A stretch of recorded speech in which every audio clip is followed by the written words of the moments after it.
नमस्कार दोस्तों, स्वागत है आपका आपके अपने चैनल बिंदास खबरें में, जहां हम लेकर आते हैं आपके लिए देश दुनिया की ताजा बड़ी खबरें। इसलिए वीडियो को अंत तक जरूर देखें, जिससे कि जरूरी खबरें और महत्वपूर्ण जानकारियां आपसे मिस न हो जाएं। और इसी के साथ दोस्तों बढ़ते आज की पहली और बड़ी खबर की तरफ। और आपको बता दें कि कृषि बिल पर आर पार के मूड में है कांग्रेस। सोनिया गांधी ने सोमवार को बुलाई बैठक। किसानों के मुद्दे को लेकर कांग्रेस सरकार को घेरने की तैयारी कर रही है। कांग्रेस अध्यक्ष सोनिया गांधी ने सोमवार को एक बैठक बुलाई है। इस बैठक के दौरान सोनिया गांधी सभी कार्यकर्ताओं के सामने न्यू फॉर्म बिल को लेकर चर्चा करेगी। सभी महासचिवों, प्रदेश यूनिट इंचार्ज और कमेटी के सदस्य को इस बैठक में शामिल होने के लिए कहा गया है। कांग्रेस जल्द ही न्यू फॉर्म बिल के खिलाफ आंदोलन शुरू करने वाली है। माना ये जा रहा है कि इस बैठक में उसी रणनीति पर चर्चा की जाएगी। जाहिर है, किसानों से जुड़े 2 विधेयकों के खिलाफ संसद से लेकर सड़क तक कड़ा विरोध देखने को मिल रहा है। इसके बावजूद गुरुवार को दोनों बिल लोकसभा में पारित हो गए। अब ये बिल रविवार को राज्यसभा में रखा जाएगा। सरकार को उम्मीद है कि वह इस कृषि बिल को राज्यसभा से भी पास करा लेगी।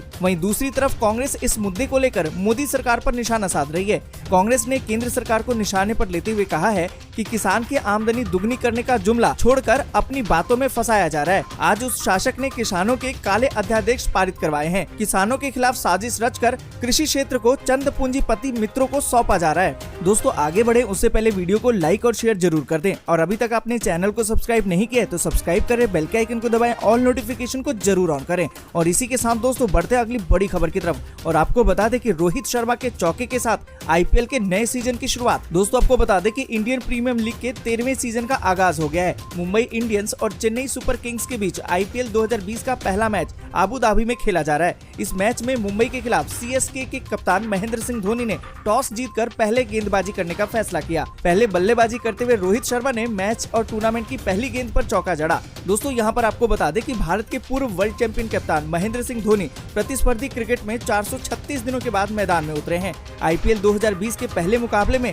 धोनी चेन्नई सुपर किंग्स की कप्तानी कर रहे हैं। धोनी ने अपना पिछला मैच 2019 वर्ल्ड कप में न्यूजीलैंड के खिलाफ खेले गए सेमीफाइनल मैच में खेला था। लेकिन अब फैंस धोनी के हेलीकॉप्टर शॉट को देखने का बेसब्री से इंतजार कर रहे हैं। दोस्तों आपको बता दें कि धोनी ने पिछले महीने ही अंतर्राष्ट्रीय क्रिकेट को अलविदा कहा था। अबू धाबी के शेख जायद स्टेडियम में धोनी पर सबकी नजरें होंगी। दोस्तों अगर आप भी इस मैच को देखना चाहते हैं तो आप भी हॉटस्टार पर इसको देख सकते हैं। और आप किस क्रिकेटर को ज्यादा पसंद करते हैं कमेंट करके जरूर बताएं। और इसी के साथ दोस्तों बढ़ते अगली बड़ी खबर की तरफ। और आपको बता दें कि अगर आपने भी पीएम आवास योजना के तहत सस्ता घर खरीदने के लिए किया है अप्लाई तो इस तरह चेक कर लें अपना नाम। दोस्तों आपको बता दें कि प्रधानमंत्री आवास योजना के तहत केंद्र सरकार देश की जनता को घर खरीदने के लिए सब्सिडी देती है। इस योजना के लाभार्थियों को 2.67 लाख रुपए तक की सब्सिडी दी जाती है। अब देश के लाखों लोग इस सरकारी योजना का फायदा ले चुके हैं। अगर आपने भी इस योजना के लिए अप्लाई किया है तो आप आसानी से घर बैठे ही अपनी सब्सिडी के बारे में जान सकते हैं। आपको बता दें कि देश भर में फैले कोरोना संकट के चलते केंद्र सरकार ने प्रधानमंत्री आवास योजना के तहत क्रेडिट लिंक्ड सब्सिडी स्कीम को 31 मार्च 2021 तक बढ़ा दिया है।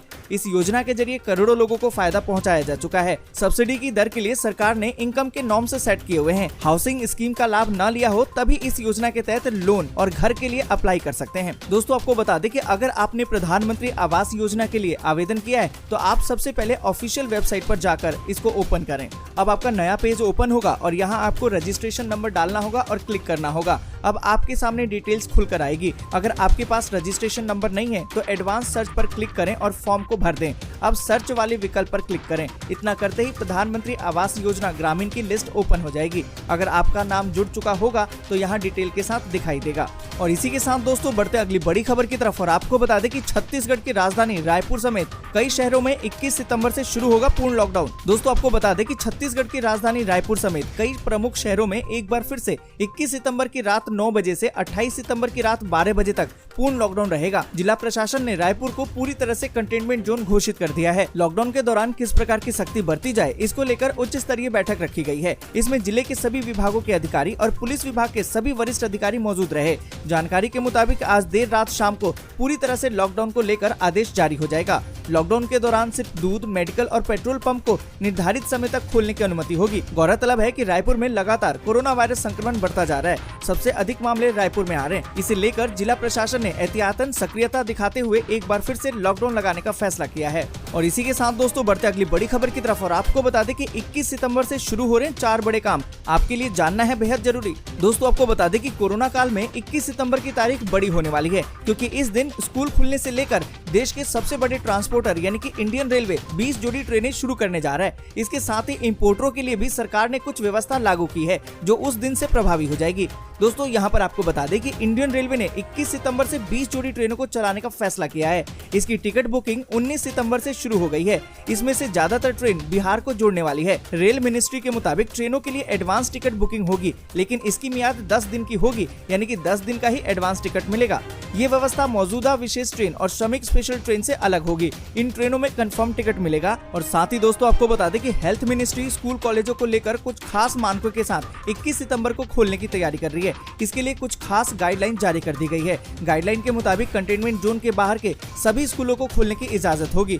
इसके अलावा कंटेनमेंट जोन में रहने वाले स्टूडेंट्स, टीचर्स, स्कूल स्टाफ को स्कूल आने की अनुमति नहीं होगी। 9वीं से 12वीं तक के स्टूडेंट्स को टीचर से गाइडेंस लेने के लिए स्कूल जाने की इजाजत होगी, जो पूरी तरह से स्टूडेंट की मर्जी पर होगा। बच्चों को स्कूल जाने के लिए पेरेंट्स की लिखित मंजूरी जरूरी होगी। दोस्तों आपको बता दें कि दिल्ली में सभी स्कूल 5 अक्टूबर तक बंद रहेंगे। दिल्ली सरकार ने शुक्रवार को ये ऐलान किया है। सरकार ने दिल्ली में कोरोना वायरस के बढ़ते मामलों के मद्देनजर ये फैसला किया है। हालांकि इस दौरान ऑनलाइन क्लासेस चलती रहेंगी। और इसी के साथ दोस्तों आपको बता दें कि फाइनेंस मिनिस्ट्री ने कहा है कि इम्पोर्टरों को मुक्त व्यापार समझौते यानी कि FTA के तहत सीमा शुल्क की रियायती दर का भी फायदा लेने के लिए सोमवार से किसी भी वस्तु के आयात करने से पहले ये सुनिश्चित करना होगा कि आयातित सामान जिस जगह से आयात किया जा रहा है वह निर्धारित मापदंड को पूरा करता है या नहीं। और साथ ही दोस्तों आपको बता दें कि ताजमहल भी सोमवार से पर्यटकों के लिए फिर से खुलेगा। मार्च से ही कोरोना संकट को देखते हुए ताजमहल को बंद कर दिया गया था। बाद में ढील मिलने पर आगरा की कई ऐतिहासिक इमारतों को खोला गया, लेकिन ताजमहल और लाल किला बंद थे। इसके लिए ASI ने नई गाइडलाइन तैयार की है। अब एक दिन में सिर्फ 5000 पर्यटक ही ताजमहल का दीदार कर पाएंगे। और दोस्तों इसी के साथ बढ़ते हैं अगली बड़ी खबर की तरफ और आपको बता दें कि यूपी में बन रही है भव्य फिल्म सिटी। रवि किशन बोले लाखों लोगों को मिलेगा रोजगार। दोस्तों आपको बता दें कि उत्तर प्रदेश की योगी सरकार यूपी में सबसे बड़ी फिल्म सिटी बनाने पर विचार कर रही है। शुक्रवार को आला अफसरों संग मीटिंग के दौरान CM योगी आदित्यनाथ ने इस मुद्दे पर काफी विचार किया। बताया ये जा रहा है कि नोएडा में एक नई फिल्म सिटी बनाने की योजना है। दोस्तों यहाँ पर आपको बता दें कि फिल्म सिटी के निर्माण की बात तो कह दी गई है, लेकिन कहीं ऐसा न हो कि इसी के साथ बॉलीवुड में बंटवारे की जंग भी शुरू हो जाए। इसके जवाब में रवि किशन ने कहा कि यूपी में भगवान राम का जन्म हुआ है, अनगिनत देवी देवताओं का जन्म हुआ है, साधु संतों की जगह है, भव्य राम मंदिर बन रहा है। यूपी में बहुत कुछ है। यूपी के लोग सच्चे लोग हैं। आज बहुत खुशी का दिन है। हिंदुस्तान में भव्य फिल्म सिटी के निर्माण होने का आदेश योगी आदित्यनाथ जी ने दिया है। जो लोग बिहार, उत्तर प्रदेश और झारखंड नॉर्थ के हिंदी बेल्ट के हैं, उनके लिए ये बड़ी खुशखबरी है। अब सभी पिताओं में ये खुशी होगी कि हमारे बच्चों को काम मिलेगा, लाखों लोगों को रोजगार मिलेगा। रवि किशन ने आगे कहा कि प्रधानमंत्री नरेंद्र मोदी जी इस तरह से सोचते हैं कि हर काम ऐसा हो जिससे कि रोजगार मिले। कहीं भी जनता का पैसा जो सरकार द्वारा लग रहा है उससे रोजगार मुहैया हो, नए नए रोजगार आए। फिल्म सिटी बहुत बड़ा रोजगार है। लाखों लोग इससे डायरेक्टली और इनडायरेक्टली जुड़ेंगे। हिंदी फिल्म इंडस्ट्री को बॉलीवुड कहते हैं। 5.5 लाख लोगों को रोजगार देती है। तो वही बात है कि एक अपनी इंडस्ट्री होगी, हिंदी इंडस्ट्री होगी, हिंदी माटी पर होगी, भव्य होगी, ऐतिहासिक होगी और हिंदुस्तान की सबसे सुंदर फिल्म सिटी होगी। और इसी के साथ दोस्तों बढ़ते अगली बड़ी खबर में और आपको बता दें कि कोरोना रिकवरी के मामले में भारत दुनिया में पहले नंबर पर पहुंचा, अमेरिका को भी पछाड़ा। दोस्तों आपको बता दें कि कोरोना वायरस महामारी का कहर भारत पर सबसे ज्यादा पड़ा है। भारत इस महामारी के खिलाफ डटकर मुकाबला भी कर रहा है। भारत में हर दिन 90,000 से अधिक मामले सामने आ रहे हैं, लेकिन इस बीच भारत में कोरोना से ठीक होने वाले मरीजों का आंकड़ा भी तेजी से बढ़ा है। दुनिया में कोरोना वायरस से ठीक हुए मरीजों के मामले में अब भारत पहले नंबर पर पहुंच गया है। भारत ने अमेरिका को भी पछाड़ दिया है। केंद्रीय स्वास्थ्य मंत्रालय ने जानकारी देते हुए बताया कि दुनिया में सबसे ज्यादा कोरोना के ठीक हुए मरीजों का मामला भारत में है, जो अमेरिका से भी आगे निकल गया है। स्वास्थ्य मंत्रालय के मुताबिक देश में अब तक 42 लाख से अधिक लोग कोरोना से ठीक होकर अपने घर जा चुके हैं। स्वास्थ्य मंत्रालय ने एक ट्वीट करके इसकी जानकारी दी। स्वास्थ्य मंत्रालय ने ट्वीट करके लिखा कि भारत दुनिया में कोरोना से ठीक हुए मरीजों के मामले में पहले नंबर पर पहुंच गया है। भारत ने अमेरिका को इस मामले में पछाड़ दिया है। और इसी के साथ दोस्तों अगली बड़ी खबर जो निकल कर आ रही है कि 15 साल पुरानी गाड़ियों की स्क्रैपिंग पर सरकार की नजर, चल रही है ये तैयारी। दोस्तों आपको बता दें कि देश भर में भारी संख्या में बेकार पड़ी पुरानी गाड़ियों के निपटारे को लेकर सरकार की बड़ी तैयारी चल रही है। ऐसी गाड़ियों को तोड़ने यानी कि स्क्रैपिंग को लेकर सरकार ने आज ही कहा कि इस बारे में एक पॉलिसी के लिए कैबिनेट सर्कुलर की तैयारी की जा रही है। सड़क परिवहन और राजमार्ग राज्य मंत्री VK सिंह ने राज्यसभा में एक सवाल में लिखित जवाब में कहा कि सड़क परिवहन और राजमार्ग मंत्रालय ने पुरानी गाड़ियों के निपटारे के लिए स्वैच्छिक और पर्यावरण के मुताबिक इकोसिस्टम डेवलप करने को लेकर एक कैबिनेट सर्कुलर तैयार किया है। सरकार ने पहले कहा था कि इस प्रस्तावित पॉलिसी के एक बार अप्रूव होने के बाद सभी गाड़ियों पर लागू होगा। ये पॉलिसी को प्रधानमंत्री कार्यालय यानी कि पीएमओ के निर्देश पर सभी अंशधारकों के साथ नए दौर की सलाह के लिए भेजा गया है। और इसी के साथ दोस्तों अगली बड़ी खबर जो निकल कर आ रही है, आपको बता दें कि क्लोन स्पेशल ट्रेनों में गरीबों को नहीं मिलेगी जगह, सफर के लिए चुकाने होंगे दुगना किराया। दोस्तों आपको बता दें कि क्लोन ट्रेन के नाम से चलने वाली स्पेशल ट्रेनों में गरीब और मध्यम परिवार के यात्री सफर नहीं कर पाएंगे। रेलवे हमसफर ट्रेन को क्लोन के नाम से चलाने जा रहा है। फ्लेक्सी फेयर सिस्टम होने से यात्रियों को वास्तविक किराए से 2 गुने से अधिक किराया देना पड़ेगा। इसके कारण क्लोन ट्रेन में गरीब यात्री सफर नहीं कर पाएंगे। दोस्तों यहाँ पर हम आपको बता दें कि रेलवे वास्तविक क्लोन ट्रेन चलाने के बजाय हमसफर ट्रेन के खाली बोगी को क्लोन ट्रेन का नाम देकर 21 सितंबर से देश भर में 20 जोड़ी ट्रेनें चलाने जा रही है। रेलवे आर्थिक स्थिति में सुधार के लिए हमसफर चलाने जा रही है। हमसफर ट्रेन का किराया सुपर फास्ट से अधिक होता है। इस ट्रेन में सभी बोगी AC 3 कोच के होते हैं, इसलिए इसका किराया रेलवे फ्लेक्सी फेयर सिस्टम द्वारा निर्धारित किया जाता है। और दोस्तों इसी के साथ अगली बड़ी खबर जो निकल कर आ रही है कि सीएम योगी ने 31,661 पदों को एक सप्ताह में पूरा करने के दिए हैं निर्देश।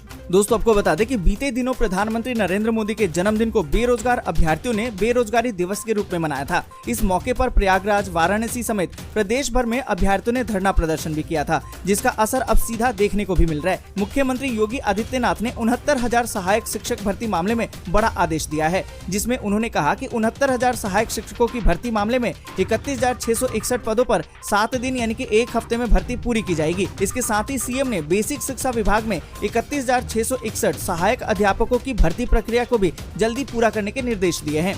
और इसी के साथ दोस्तों बढ़ते अगली बड़ी खबर की तरफ और आपको बता दें कि भारत नेपाल तनाव को कम करने की तैयारी, बिहार से नेपाल के लिए चलेगी ट्रेन। दोस्तों आपको बता दें कि नेपाल और भारत के बीच बीते कई महीनों से खटास पैदा हो गई है। दोनों देशों के बीच तनाव की स्थिति बनी हुई है। इसी बीच बिहार के मधुबनी और नेपाल के लोगों के लिए राहत भरी खबर है। दरअसल भारत नेपाल के बीच ट्रेन चलाने का ट्रायल पूरा हो गया है। ये ट्रेन बिहार के मधुबनी जिले के जयनगर से लेकर नेपाल के कुर्था तक चलेगी। दोस्तों आपको बता दें कि भारत से नेपाल के बीच रेल लाइन 64 किलोमीटर की होगी। हालांकि ये ट्रेन रेगुलर कब से चलेगी इसके बारे में अभी कोई जानकारी नहीं है, लेकिन ऐसा कहा जा रहा है कि नवरात्रि से नई ट्रेन का संचालन शुरू हो जाएगा। और इसी के साथ दोस्तों अगली बड़ी खबर जो निकल कर आ रही है कि पंजाब में 30 सितंबर तक बंद रहेंगे स्कूल और कॉलेज, सरकार ने जारी किए हैं आदेश। दोस्तों आपको बता दें कि कोरोना महामारी के चलते 21 सितंबर से लेकर 30 सितंबर तक लगने वाले अनलॉक 4 को लेकर आज पंजाब सरकार की तरफ से नए दिशा निर्देश जारी कर दिए गए हैं। सरकार की तरफ से जारी किए गए दिशा निर्देशों के मुताबिक राज्य में स्कूल, कॉलेज और अन्य शैक्षिक संस्थान 30 सितंबर तक बंद रहेंगे।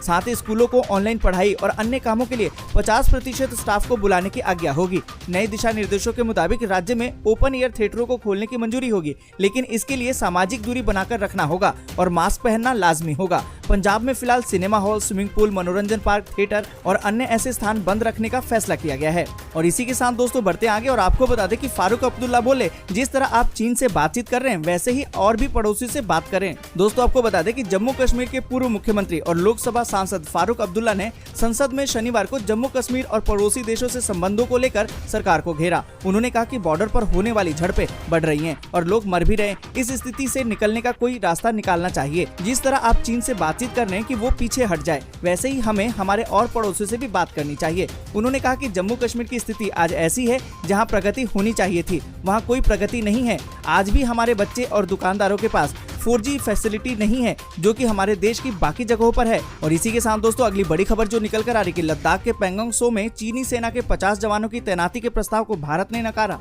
दोस्तों आपको बता दें कि भारत ने चीन को एक और झटका देते हुए उसके एक और प्रस्ताव को ठुकरा दिया है। दरअसल भारत चीन के बीच एक तरफ जहां बातचीत चल रही थी, वहीं दूसरी तरफ चीन लगातार ये कोशिश कर रहा है कि वो अक्साई चीन से लेकर लाइन ऑफ एक्चुअल कंट्रोल के इलाके में अपनी तैनाती बढ़ाता रहे। टॉप सोर्सेज के मुताबिक चीन चाहता था कि वो स्टेटस को बदलने के बाद भी पेंगोंग सो के इलाके में अपने 50 की संख्या में चाइनीज सेना के जवानों की तैनाती रखे।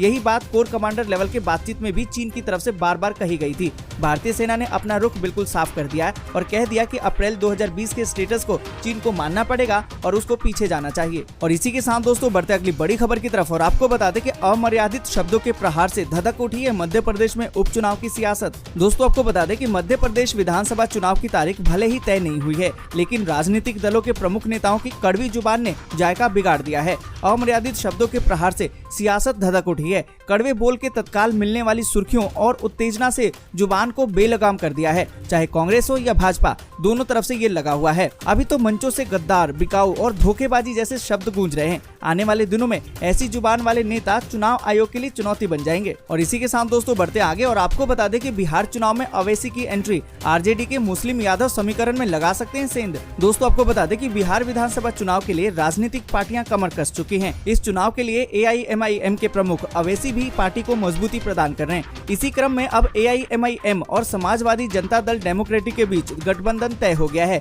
जिससे कि बिहार में राष्ट्रीय जनता दल यानी कि आरजेडी के लिए भी खतरे की घंटी बज चुकी है। दोस्तों यहाँ पर आपको बता दें कि अवैसी ने जानकारी देते हुए बताया कि बिहार चुनाव के लिए AIMIM और समाजवादी जनता दल डेमोक्रेटिक के बीच गठबंधन तय हुआ है। उन्होंने कहा कि ऐसी पार्टियां जो सांप्रदायिकता के खिलाफ लड़ना चाहते हैं उनका स्वागत है। वहीं बिहार में यादव और मुस्लिम आरजेडी का वोट बैंक माने जाते हैं। ऐसे में AIMIM और SJDD के साथ आने से आरजेडी के वोट बैंक में सेंधमारी हो सकती है। और इसी के साथ दोस्तों बढ़ते अगली बड़ी खबर की तरफ और आपको बता दें कि तिल मिलाए चीन की अमेरिका को धमकी, ऐप पर बैन का जल्द देंगे जवाब। दोस्तों आपको बता दें कि चीन ने शनिवार को कहा कि वह वीचैट और टिकटॉक ऐप के डाउनलोडिंग को रोकने के अमेरिका के कदम का घोर विरोध करते हैं। बीजिंग ने वॉशिंगटन को चेतावनी दी है कि वह चीनी कंपनियों के हितों की रक्षा के लिए उसके खिलाफ जवाबी उपाय करेगा। अमेरिका ने शुक्रवार को लोकप्रिय चीनी सोशल मीडिया ऐप टिकटॉक और वीचैट को राष्ट्रीय सुरक्षा के लिए खतरा बताते हुए रविवार से प्रतिबद्ध। वॉशिंगटन ने कहा कि ये ऐप देश की संप्रभुता, अखंडता और सुरक्षा के लिए खतरा है। गौरतलब है कि कुछ सप्ताह पहले भारत ने भी इन ऐप्स को प्रतिबंधित कर दिया था। पिछले महीने अमेरिकी राष्ट्रपति डोनाल्ड ट्रंप ने 15 सितंबर तक टिकटॉक और वीचैट पर प्रतिबंध लगाने के लिए एक कार्यकारी आदेश पर हस्ताक्षर किए थे। ये आदेश ये कहता है कि इस दौरान इन कंपनियों को अपना स्वामित्व अमेरिकी कंपनियों को सौंपना होगा, तब ये देश में परिचालन कर पाएंगी। और इसी के साथ दोस्तों बढ़ते अगली बड़ी खबर की तरफ और आपको बता दें कि 1000 गुना सख्त जवाब। ट्रंप के ट्वीट पर ईरान ने कहा कि हम सुलेमानी का बदला लेकर रहेंगे। दोस्तों आपको बता दें कि अमेरिका और ईरान में जारी तल्खी आने वाले दिनों में और बढ़ सकती है। दोस्तों यहाँ पर आपको बता दें कि अमेरिकी राष्ट्रपति डोनाल्ड ट्रंप ने इस हफ्ते चेतावनी दी थी कि अगर ईरान की ओर से जनरल कासिम सुलेमानी की मौत का बदला लेने की कोशिश की जाती है तो वॉशिंगटन उसका करारा जवाब देगा। उन्होंने ट्वीट किया कि अगर वे किसी भी तरह के किसी भी रूप में हमला करते हैं तो लिखित संदेश पहले ही दिया जा चुका है कि हम उन्हें 1000 गुना सख्त जवाब देंगे। राष्ट्रपति ट्रंप की चेतावनी उस रिपोर्ट पर आई जिसमें कहा गया था कि ईरान जनवरी में बगदाद में सुलेमानी की मौत का बदला लेने के लिए दक्षिणी अफ्रीका में अमेरिकी राजदूत की हत्या करने की योजना बना रहा है। और इसी के साथ दोस्तों बढ़ते अगली बड़ी खबर की तरफ और आपको बता दें कि चीन और ताइवान के बीच होने वाला है युद्ध। चीन ने ताइवान की तरफ और भेजे लड़ाकू विमान। दोस्तों आपको बता दें कि चीन ने शनिवार को लगातार दूसरे दिन ताइवान की तरफ और भी लड़ाकू विमान भेजे हैं। चीन ने ये कदम ऐसे समय में उठाया है जब ताइवान के वरिष्ठ नेता, वरिष्ठ सरकारी अधिकारी और एक उच्च स्तरीय अमेरिकी दूत ताइवान को लोकतांत्रिक व्यवस्था में तब्दील करने वाले पूर्व राष्ट्रपति ली तेंग की हुई श्रद्धांजलि दे रहे हैं। अमेरिका की विदेश उप मंत्री कित क्रांच कार्यक्रम में मौजूद रहे, लेकिन कार्यक्रम में उनकी उपस्थिति पर चीन ने कड़ी आपत्ति जताई है और शुक्रवार को ताइवान के ऊपर 18 लड़ाकू विमानों को भेजा है। असामान्य तरीके से इतने बड़े पैमाने पर शक्ति प्रदर्शन किया गया। और इसी के साथ दोस्तों बढ़ते आगे और जानते हैं मौसम के ताजा हाल को। आपको बता दें कि बीते 24 घंटों के दौरान